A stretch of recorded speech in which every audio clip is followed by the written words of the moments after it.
Hello everybody. This is Mrs. Teixeira. How are you after 3 hours of exam? I hope you are fine. We are here today to do some exercises. First, to correct the exercises that I asked you to do last class. Okay? So please grab your book and let's do the exercise. Let's correct the exercise 1 and 2. Okay?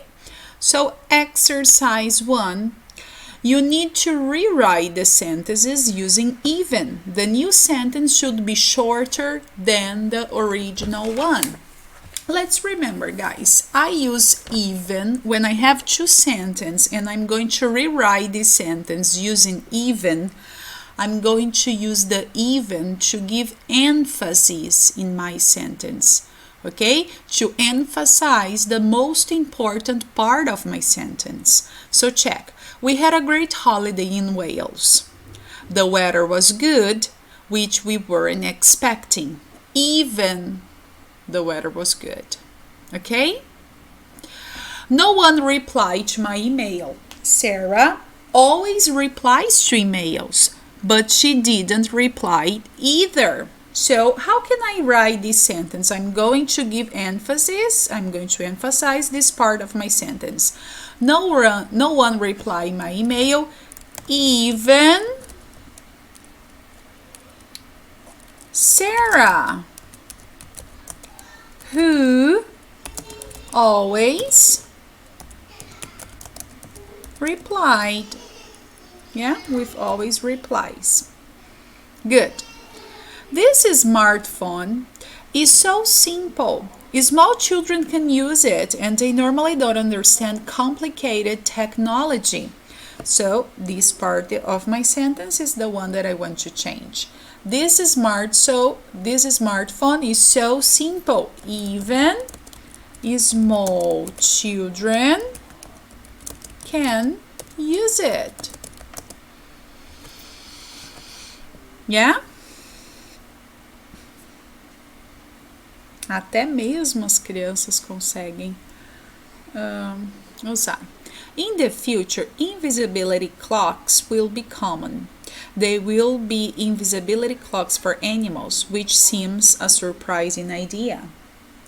The one of Harry Potter, you remember? In the future, invisibility clocks will be common. Even animals will have them. Imagine a snake with this clock. It will be really dangerous for us if animals can wear this kind of clocks. All right? Great. Now I want to correct with you our exercise 2. Okay? If you need, you can pause the video, check your answers, and then you continues the video. All right? Exercise 2. Complete the sentences with even though or even if. Even though and even if, they are a little bit similar, okay? Even if I use when I'm talking about something that are unexpected, even if, and a hypothetical situation is something that I imagine.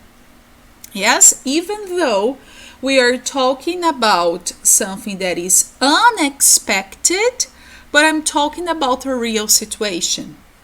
Good? I'm sorry, I wouldn't buy that guitar from you. You ordered it to me for $5. Will the person ask only $5 for a guitar? No, this is a hypothetical situation, so I'm talking about even if. Please come to our party. You can make it for the start. Try to get there before it ends. It's a real situation or is something hypothetical? It's something hypothetical, even if. Mesmo se. He says he has no money. I know for a fact that he got the money for his birthday yesterday. So I'm talking about something real. I know So, even though. Good. It rains. I still want to go to the concert in the park, is the idea. It's something hypothetical. If you open your window, you are going to see a sun shining. So, even if it rains, I still want to go to the concert in the park. My brother is old enough to vote. He has no intention. So it's something real. He can do it, but he has no intention. When I'm talking about something real, even though. Okay, good. Did you do it correctly? All right. Now I'm going to read with you the grammar box of page 78. This one. We are talking about despite, in spite of, although, though. They are very similar, okay? Despite of and in spite of are prepositions for expressing contrast. They mean the same. What is important to remember? When you use in spite of, you can use a subject, okay?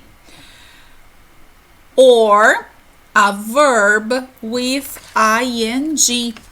Okay, so it's good you pay attention. They have the same meaning, but you have to check the structure. Okay, so when you use despite and in spite of, you need a subject or a verb, as you can see here, with ing.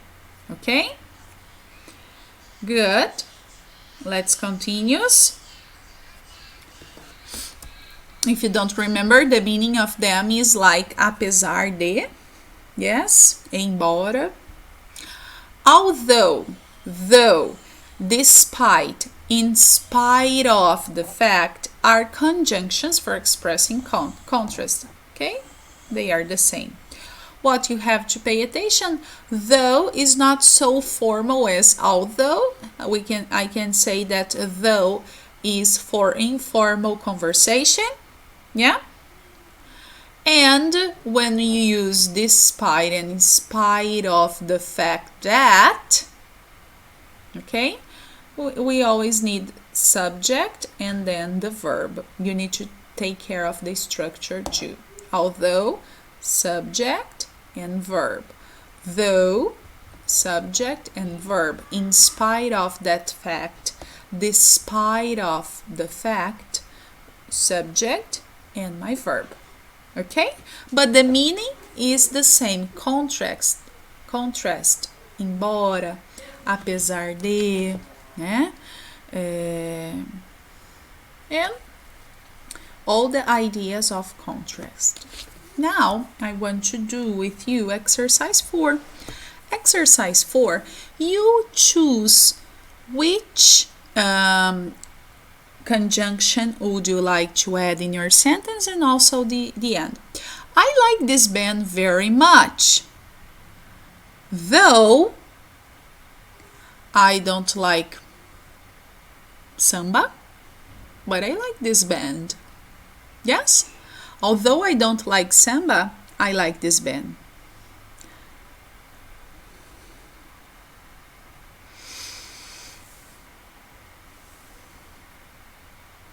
In spite of her bad words, I still want to see her again.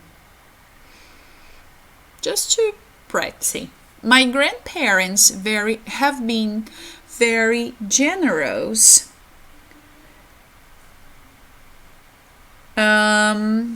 Although they don't like my husband. My sister's birthday party was amazing in spite of having had a fight. Yes, in spite of having had a fight. I'm determined to get a copy of that game. Although it's illegal, I'm determined to get a copy of that new game. I really want to visit New York in spite of having no money. And you know that the dollar is really expensive for us now, almost 6. So I really want to go to New York in spite of having no money. Okay, this is just to practice. All right? Good. And now that we have finished our page 78, I want to return with you to page 76. Okay? 76. In our page 76, guys, we are going to talk about a book. The book is 1984. And could you believe that the person that create the program Big Brother, yes, the program Big Brother, the reality show Big Brother, was inspired on this book? The name Big Brother is the name of one. It's the name of one of the characters of the book. Yes, and this character was kind of politician, someone that give orders that everybody follows him. So the program is like this idea. Yes, they taking care of everybody and you must follow the rules. Yes, and other thing that is interesting in this book, it's a little bit similar to the series, The Hunger Games, the movie, The Hunger Games, because in the book they are talking about a dystopian society like the series Hunger Games. What is a dystopian society? A dystopian society is a society where there is a great suffer. So he will talk about a great suffer of his society. Yes, another interesting thing, the book was written in 1948. So he did the inversion of the date. So 1948, the book was written in 1948. So he just invert the numbers. When he invert the numbers was to say to the readers that this future that he was talking about was closer. That's the idea. Have you ever read this book or maybe listened something about it? That's what we are going to do now. I'm going to put the audio and read this text with you. Let's go there. So exercise 2. I'm going to put the audio, and while you are listening, you can try to answer this question. Read the extract quickly to find the information. Let's start.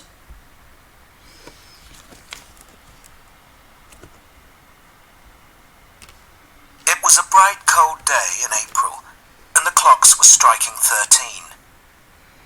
Winston Smith, his chin nuzzled into his breast in an effort to escape the vile wind, slipped quickly through the glass doors of Victory Mansions, though not quickly enough to prevent a swirl of gritty dust from entering along with him.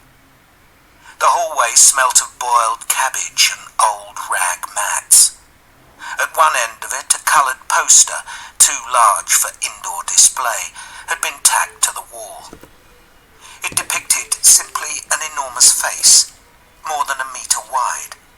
The face of a man of about 45, with a heavy black moustache and ruggedly handsome features.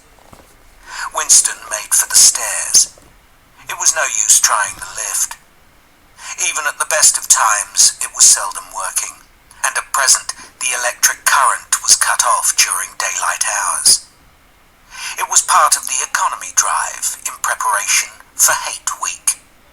The flat was 7 flights up, and Winston, who was 39 and had a varicose ulcer above his right ankle, went slowly, resting several times on the way. On each landing, opposite the lift shaft, the poster with the enormous face gazed from the wall. It was one of those pictures which are so contrived that the eyes follow you about when you move. Big Brother is watching you, the caption beneath it ran. Inside the flat, a fruity voice was reading out a list of figures which had something to do with the production of pig iron. The voice came from an oblong metal plaque, like a dulled mirror, which formed part of the surface of the right-hand wall.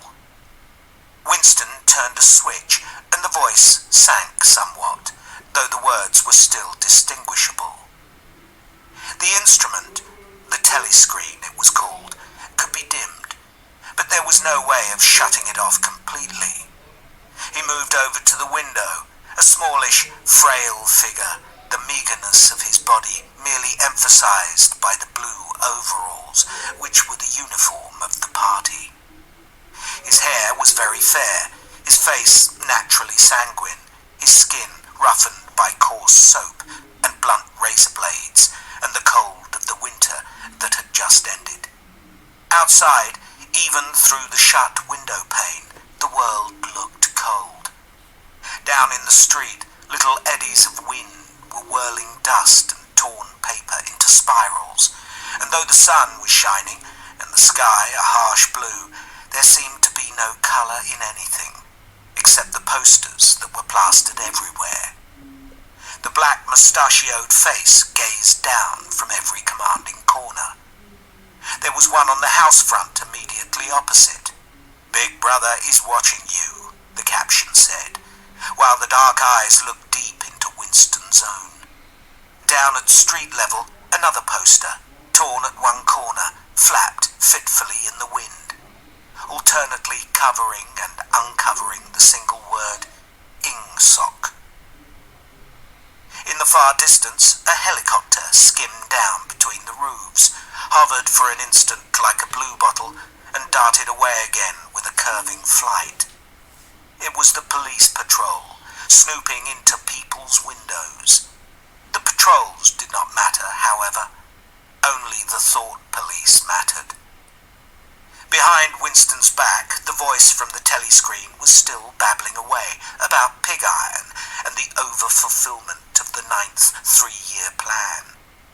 The telescreen received and transmitted simultaneously. Any sound that Winston made, above the level of a very low whisper, would be picked up by it.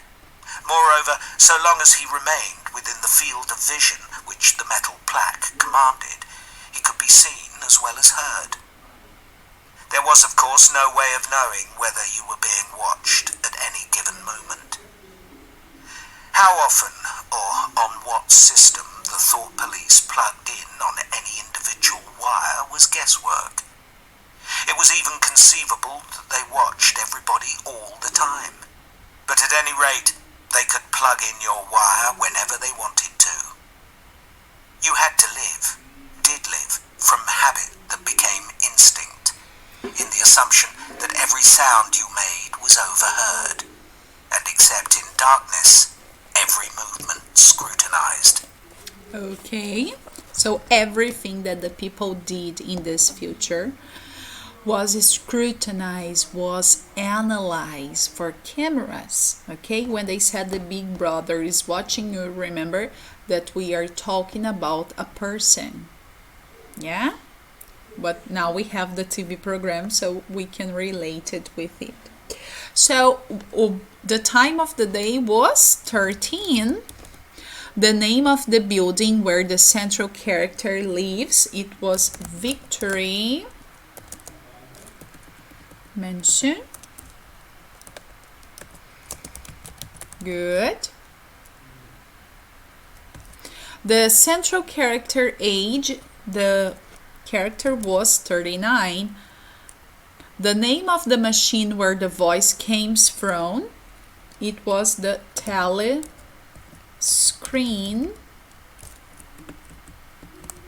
And the caption of the poster, what was written on the poster? Big Brother, Big Brother is watching you. Good. And now you have your exercise number 4, and exercise 4 is going to be your homework. Okay, so exercise 4 is your homework, and I'm going to correct it next class on Wednesday. Thanks a lot. Have a nice day. Bye bye.